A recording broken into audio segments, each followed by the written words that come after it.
लड़ते लड़ते थक गया हूं। पता नहीं सबको मुझसे ही क्यों कष्ट है। सोचिएगा कभी, हर पार्टी के लोगों को मैं क्यों अच्छा नहीं लगता, मैं किसी के लिए भी परेशानी का कारण क्यों बन जाता हूं। क्या मेरे शरीर में कांटा है, या क्या मैं किसी से कुछ मांगने जाता हूं, या मैं किसी से छीनने जाता हूं। मैं कर्म प्रधान आदमी हूं, ये लोग भाग भगवान और किस्मत प्रधान आदमी। ये लोग लूटने आए हैं, मैं सेवक हूं, बेटा हूं, मददगार हूं, गरीबों का आंसू पोंछने आया, आम आदमी की खुशी और न्याय के लिए आया। ये लोग अत्याचार जुल्म करते हैं, ये लोग लूटते हैं। सबको पता है कि नेता कभी भी शुद्ध नहीं हो सकता, 1% छोड़ के। पदाधिकारी 0.1 में अच्छे होते हैं, लगभग चोर होते हैं। कुछ पदाधिकारी जिस तरह आम आदमी को समझ गए, खीरा ककड़ी की तरह सरकार को चला रहे। 29 दिन के बाद ना कोई रहेगा डिप्टी सीएम, ना कोई रहेगा सीएम, और ना ही जो पदाधिकारी घमंड में है वो उस जगह रहे। मैं कभी कभी सोचता हूं, मैं तो किसी की आलोचना मुद्दों पर करता हूं, गलत चीजों पर करता हूं। मेरा सवाल आज भी है कि इंडिगो के मैनेजर को किसने मरवाया, जर्मनी में पैसे किसके हैं, कौन है वो आशिक। ये जितने पदाधिकारी हैं इनके पास कितने पैसे हैं। एक नेता जो बन रहा है, वो मैंने कल भी कहा कि 1 और 2 4 नेता चोर नहीं है। लगभग 99%, 95-96% नेता सिर्फ ऐशो आराम की जिंदगी जीने आते हैं और वो लगातार चोरी करते हैं। इनके पास इतना पैसा कहां से आता है। मेरा आप घर देखेंगे तो आपको आश्चर्य होगा, 20-20 सालों से मेरे घर में सीमेंट नहीं लग पाती है, व्हाइट वॉश नहीं हो पाता है। आप जा करके देख आइए। इन लोग हर महीने घर बदलते हैं, अच्छे चीजें बदलती है, फिर भी मुझे कोई मतलब किन्हीं से नहीं है। कभी मेरी 3 बात सोचिएगा, सच्चाई पर चलने वाले लोग दुश्मन क्यों बन जाते। जब किसी पर गलत आरोप लगता है तो मैं उसके पक्ष में भी खड़ा होता हूं। जब अभी प्रशांत जी, अशोक चौधरी या दिलीप जायसवाल या सम्राट जी या संजय जायसवाल किसी के बारे में बोले, मंगल पांडे जी के बारे में, तो मैंने आलोचना नहीं की। मैंने कहा कि ठीक है, चोरी किए हैं या इनके पास सर्टिफिकेट नहीं है तो जवाब दें, अन्यथा नीतीश कुमार जी की क्रेडिबिलिटी अच्छी रही है। जब वो नैतिक जिम्मेदारी लेते हुए राजद से इस्तीफा दे सकते हैं, तेजस्वी जी के इस्तीफा नहीं देने के बाद, तो इन लोगों से भी ले लेना चाहिए। और ये बात एक एक्स केंद्रीय मिनिस्टर ने भी कहा। मैं ये नहीं कहता कि जो लोग कह रहे हैं वो नंगे नहीं है, गंदे नहीं है। उन लोगों के पास इतने पैसे कहां से आते, करोड़ों करोड़ रुपया एडवर्टाइजमेंट पर, चुनाव प्रबंधन पर। कहां 2 बार चुनाव लड़ने के बाद, पार्टी चलाने के बाद पैसे के अभाव में हम सक्सेस नहीं कर पाए, हमारी मदद भी नहीं हो पाई और हमने पार्टी का विलय कर दिया। लगातार मैं एक आम आदमी की तरह जीवन जीता हूं। 1.25 साल पहले मैंने अपनी पार्टी का विलय किया और 1.25 साल से अंतिम पंक्ति में चुपचाप खड़ा रहता हूं। जो मेरा स्वभाव नहीं था, मेरे जाति के समाज के लोगों ने मुझको चमचागिरी और दलाली करने पर भी मजबूर करवा दिया। जिन नेताओं को कभी मैं सोचता नहीं, देखता नहीं, आज मैं उनके यहां दरवाजे पर 10 बार जाता हूं और फोन करने पर वो उठाते नहीं। अंदाजा कीजिए मेरी परिस्थिति।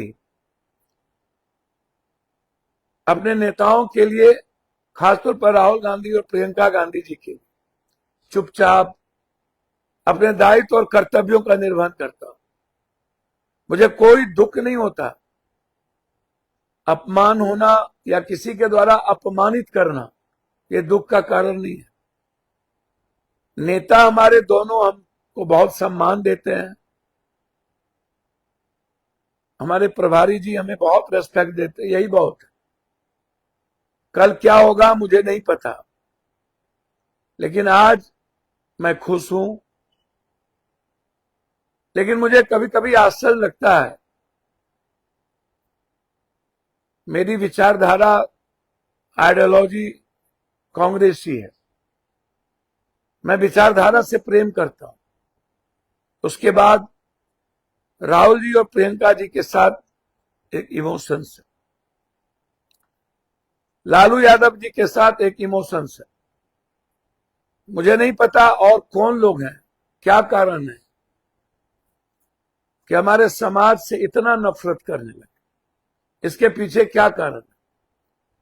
जबकि जिस जाति से मैं आता हूं हमेशा पिछड़े, गरीब, ईबीसी के लिए वो लड़ते रहे। आज इसके पीछे क्या कारण है कि लोग उन्हें अपना नहीं समझते? मैं बहुत दुखी हूं। कौन लोग हैं जो पंजाब, हरियाणा या बाहर से आकर के लगातार समाज को कमजोर करते जा रहे, यादवों को हाशिए पर लाते जा रहे? कोई तो है उसके पीछे। मैं बिहार के यादवों से कहना चाहूंगा, कितना दिन, कब तक? क्या मैं आपके लिए पल पल नहीं जीता हूं, हर गरीब के लिए? कब तक? कब तक आप मेरी अग्नि परीक्षा लेंगे? सीता भी एक ही बार दी थी, अब कब तक?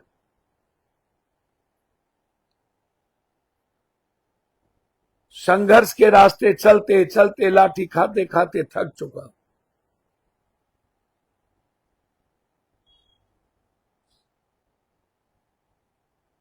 अब मुझे लगता है कि राजनीति की इतनी गंदगी के दलदल में जाना संभव नहीं है। समाज का भी ताकत नहीं मिल पाता। गरीब जिससे प्यार करता हूं वो हमसे प्यार करता है, लेकिन जाति के आधार पर हम लोग अलग अलग हो जाते। मेरी आज मात्र 2 बात है। पहली बात, 1 महीना पहले मुझे सुरक्षा Y+, मैं कोर्ट में गया हुआ हूं जेड के लिए। सरकार को चिट्ठी लिखते लिखते थक गया। मेरी जिंदगी को खतरा है। लगातार मैं माफिया अपराधी से लड़ता रहा हूं।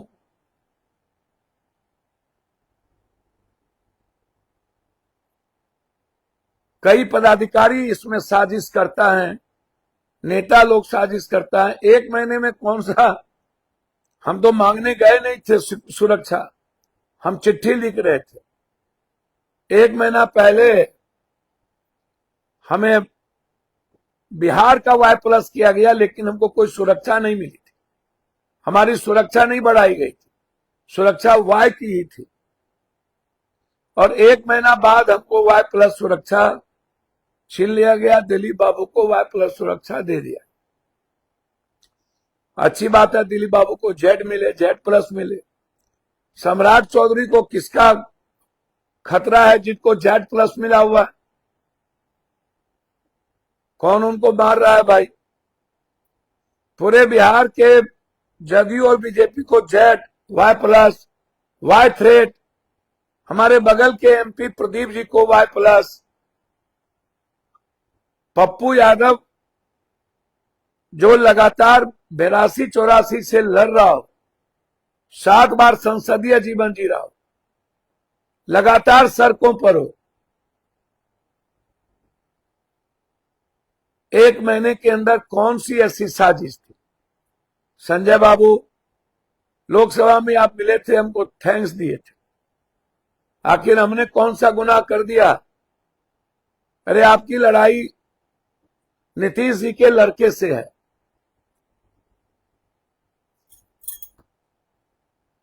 आप जदयू में नई ताकत नहीं देखना चाहते। आप नीतीश जी के बेटे को बीजेपी के इशारे पर नहीं आने देना चाहते, उन्हें मुख्यमंत्री के रूप में नहीं देखना चाहते, क्योंकि आप बीजेपी को चाहते हैं मुख्यमंत्री बने। आपका सम्राट जी का क्या है मुझको नहीं पता। सम्राट जी, मैं आपका कभी आलोचना नहीं किया। आप पर जब हमले हुए तो मैंने कहा कि सिर्फ क्या ओबीसी और दलित एसटी एससी पर ही हमला होगा। आप गलत सर्टिफिकेट दिए। आप जांच जाने जो जाने जत्ता। मैं आपके निजी जिंदगी में दखल नहीं दूंगा, लेकिन दिन सबके आते हैं सम्राट जी। संजय जी, क्या कारण है कि 1.5 घंटा अपने वरिष्ठ पदाधिकारी को अपने घर और चैम्बर में बैठाकर आप पप्पू यादव के खिलाफ साजिश रचते हैं? संजय बाबू, क्या आप हत्यारा हायर कर लिए हैं मरवाने के लिए? और हेडक्वार्टर के 2 पदाधिकारी कौन है जिनका विदेश में अकूट पैसा है और जो जमीन की माफियागिरी करते हैं, दलाली भी करते हैं? यहाँ एक आप सब लोग मिलकर मरवाना चाहते हैं। यदि मुझ पर कोई घटना घटती है तो इसके दोषी संजय झा जी और वो दोनों पदाधिकारी। हाईकोर्ट में मैं आप 4 आदमी का नाम लिख के दे दिया हूं, मैंने मेंशन किया।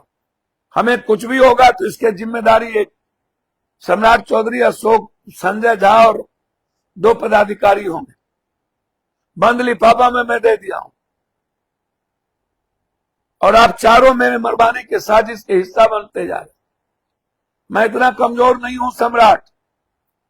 मैं भी 16-17% और गरीब मेरे साथ है सभी जात का। आपके डिप्टी सीएम के पद से घबराता नहीं हूं। मैं बहुत देखा आप जैसे एरे गेरे लोग। और संजय झा जी, आप शिखंडी की तरह आप नीतीश कुमार के सहारे किसी को डराइए नहीं। मैं डरने वालों में से नहीं हूं। मैं मानता हूं कि नीतीश कुमार के नॉलेज में कुछ भी नहीं है। नीतीश कुमार जी को कह करके ये काम नहीं हुआ होगा। आप दोनों और पदाधिकारी की साजिश है। चलिए, भगवान जिसको रखना, आप जिसको अल्लाह रखे उसको और क्या करे। लेकिन मैं जरूर कहूंगा जिस दिन मेरी घटना हमारे साथ घटेगी तो साजिश में ये चारों नाम जरूर आना चाहिए। और मैं अपने समाज के बच्चों से जरूर बोलूंगा, जब मुझे कोई घटना घटे इसे राजनीति को सामाजिक रूप से मत बकसना।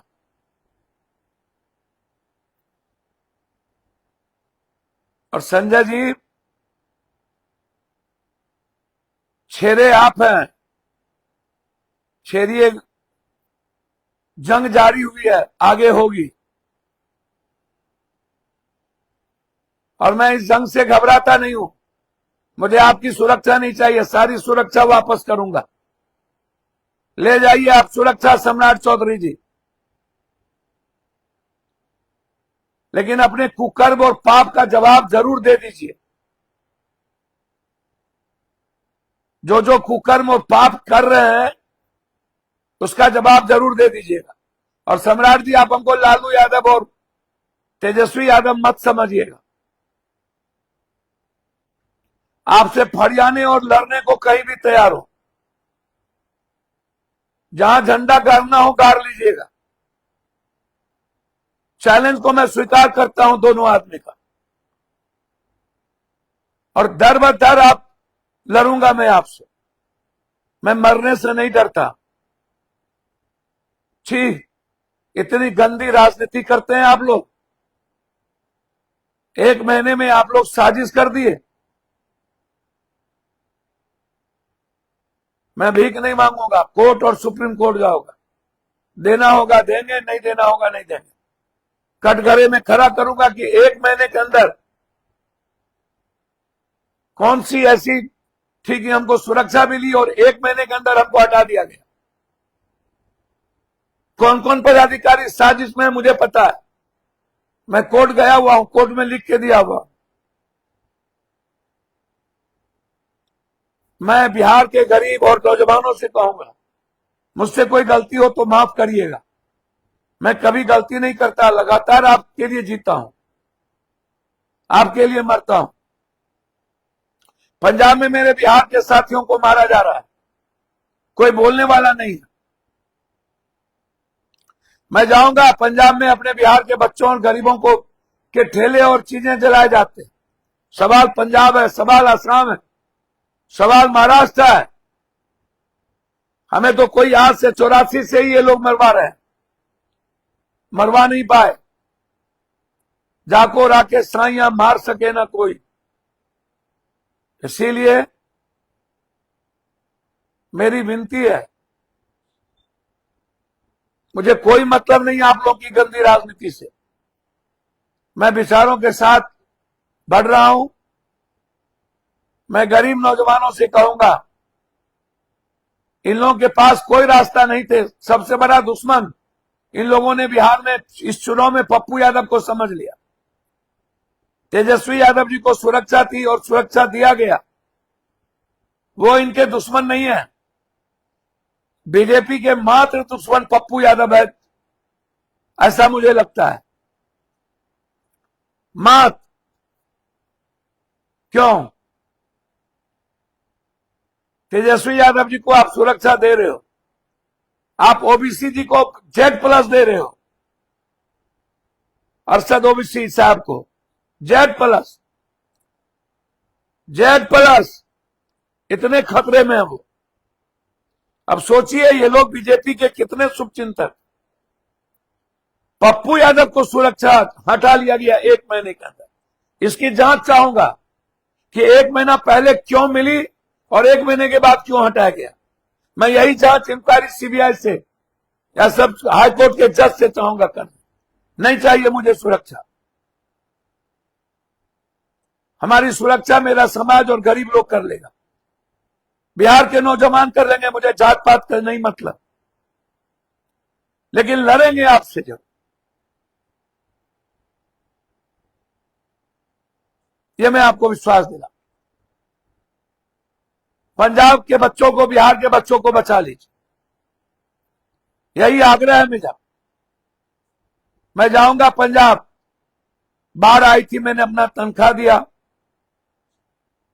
चूंकि लगातार वोट अधिकार यात्रा, फिर कई संघर्ष, पूर्णिया एयरपोर्ट, एक ही दिन में वंदे भारत, अमृत भारत, विकास की आगाज बिहार में लड़के लेंगे।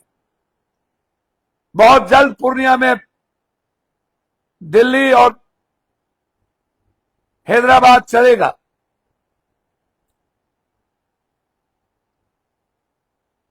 और मैं प्रधानमंत्री और सबका सहयोग लूंगा। नीतीश कुमार जी का सहयोग और सम्मान मैं हमेशा करता हूं। उनके निजी जिंदगी में मेरा सम्मान है, लेकिन मैं नीतीश जी से कहूंगा कि आप इन लोगों की जांच करिए। अंतिम,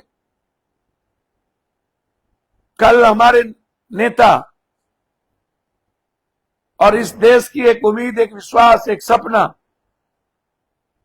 बेबाक और सच्चाई के साथ बोलने वाली एक डायनामिक पर्सनालिटी, जो बिहार महिलाओं के साथ एक संवाद 12 बजे सदाकत आश्रम में करेंगे। हम जरूर चाहेंगे कि जो भी पटना और बिहार की ऐसी महिलाएं हैं जो पीड़ित है, दुखी हैं, जिन्हें न्याय नहीं मिली, वो कल जो आपके लिए लड़ती हैं, जो आपकी आवाज है, उनसे आप सदाकत आश्रम में मिले। हम सब लोग दिल की गहराइयों से बिहार में उनका कल स्वागत करेंगे। निश्चित तौर पर हमें उम्मीद है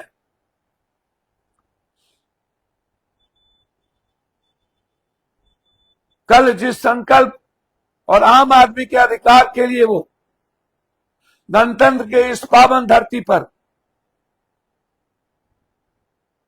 अध्यात्म और साहित्य के इस उत्कृष्ट धरती पर संघर्ष की कथा महात्मा गांधी के जीवन पद्धति से लेकर जेपी लोहिया, कर्पूरी, जगदेव बाबू, राष्ट्रकवि दिनकर, रेणुजी विद्यापति कवि, चाणक्य, मंडन मिश्र, नालंदा और विक्रमशिला के इस संगम की धरती से गुरु नानक, जुब्बा सैनी, वाल्मीकि जी, न जाने अनंत, सीता की धरती और चंपारण की गांधी की उस धरती से कल उन्हें नमन कर एक नई आजादी की तारीख लिखेंगे। 25 से 29 एक आवाज जिन्होंने मोतिहारी के फैक्ट्री को बेच दिया, जो आम आदमी की जिंदगी के साथ खिलवाड़ करना चाहती, जिस आजादी की कल्पना गांधी ने की थी गणतंत्र की इस धरती पर, वैशाली और समाजवाद की कल्पना और मगध का वो इतिहास, आर्थिक आजादी, राजा अशोक,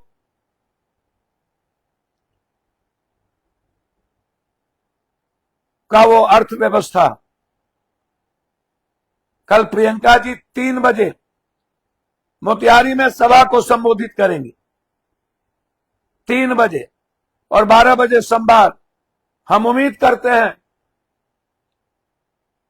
सच्चाई और बेबाक बोलने वाली पूरे भारत की एक आवाज और उम्मीद, जिनके भीतर लड़ने और मरने का जज्बा हो और एक सपना देखता हो, राहुल गांधी जी के सच्चाई की आवाज के साथ खड़ी हो और लगातार नफरत के खिलाफ लड़ रही हो। दोनों भाई बहन कल उनके साथ देने और उनको सुनने आप मोतिहारी के गांधी मैदान में अवश्य आए। मैं भी आपके आशीर्वाद को लेने जरूर आऊंगा। हम अपनी बहनों, बेटियों और बच्ची से कहना चाहेंगे कि कल सदाकत आश्रम में आपसे वो मिलेंगी और आपके दिल की बात वो करें। आप अपने दिल की बातों से को ढूंढिए और उनसे मिलिए।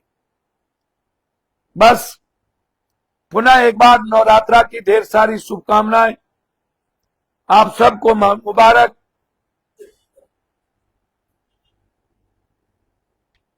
हर तरह के दुखों में मैं आपके साथ हूं, आजीवन खड़ा रहूंगा। मैं मां दुर्गा से प्रे करता हूं, प्रार्थना करता हूं कि गरीबों के आंसू और उसके दुख को न रहने दें। और अंत में पुनः एक बार इन लोगों ने मुझे जो मरवाने की साजिश रची है, इसमें आप अपनी दुआ और आशीर्वाद में रखिएगा ताकि मैं अनवरत आपकी सेवा कर पाऊं और आपके आंसू पोंछ पाऊं। पंजाब के, बिहार के बच्चों के लिए आप सब लोग यहां से आवाज उठाएं, सोशल मीडिया पर आप लड़ें। यही मैं उम्मीद करता हूं। जितना आप हमें मरवाने में आप ताकत लगा रहे हैं और वक्त, उतना बिहार के बच्चों को बचाने के लिए आप महाराष्ट्र, पंजाब और आसाम जाएं और अपने कुकर्म और पाप के बारे में दुनिया को बताएं। पप्पू यादव से लड़के कोई फायदा नहीं है। आप हमें मरवा भी देंगे तो मेरा समाज सामाजिक और राजनीतिक रूप से आपसे बदला ले लेगा। बहुत बहुत धन्यवाद। नमस्कार। नमो बुद्धाय। जय भीम।